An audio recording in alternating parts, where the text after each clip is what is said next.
My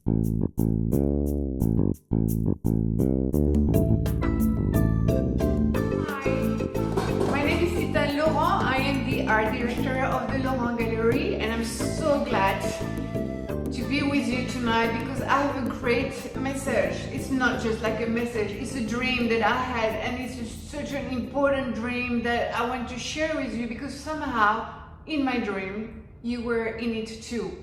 So just to put you in the context, I'm dreaming and I'm standing in this really high building, and I can feel there is an earthquake.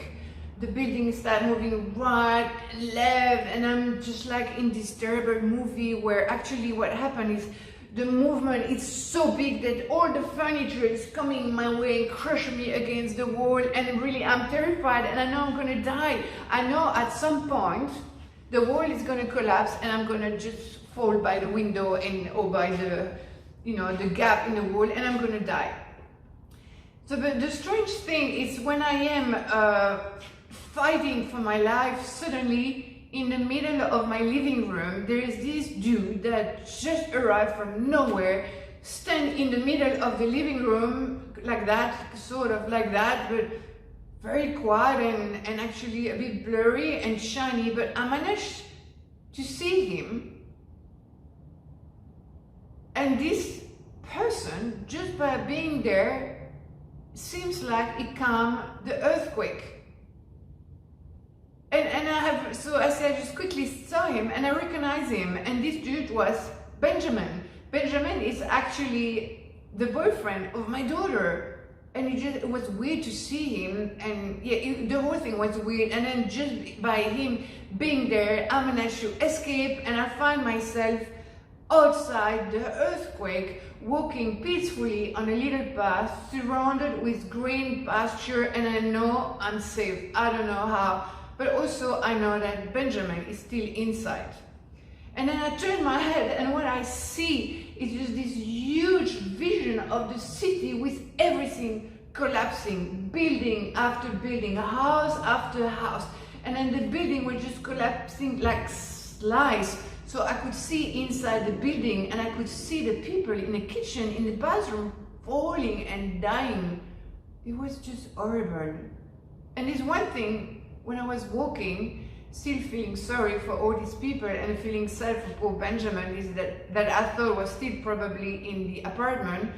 I thought, darn, I left my wallet in the apartment and I had some saving, and I just said, ooh, I never gonna see that money again. But even it was really annoying, I felt peaceful in my walk back home because I was feeling like I'm walking back home.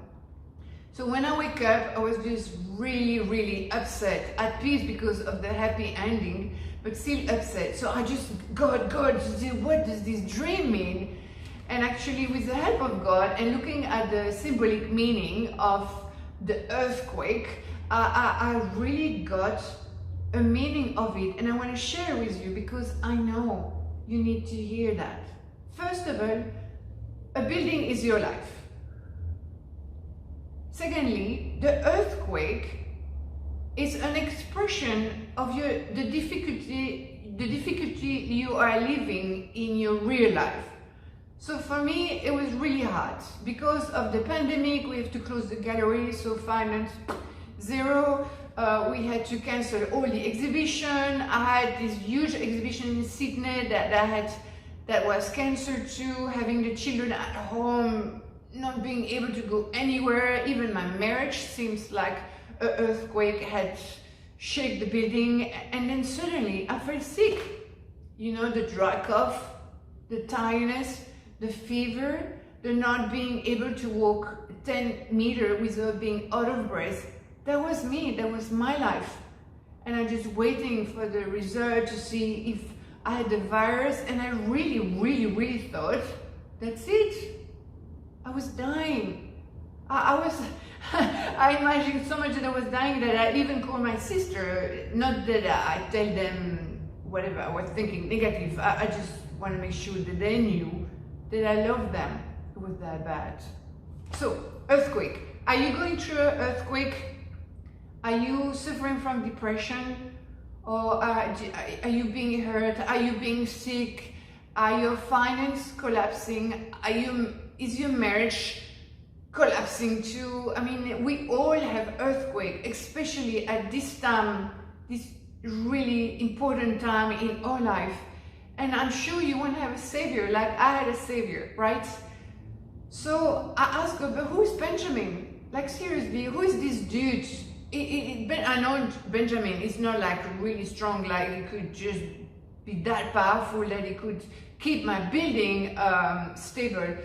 No, I didn't know. It was not fit to be a savior. But at the minute I ask God and I say he's not fit to be a savior, it's like God remind me one thing. The family name of Benjamin is shepherd.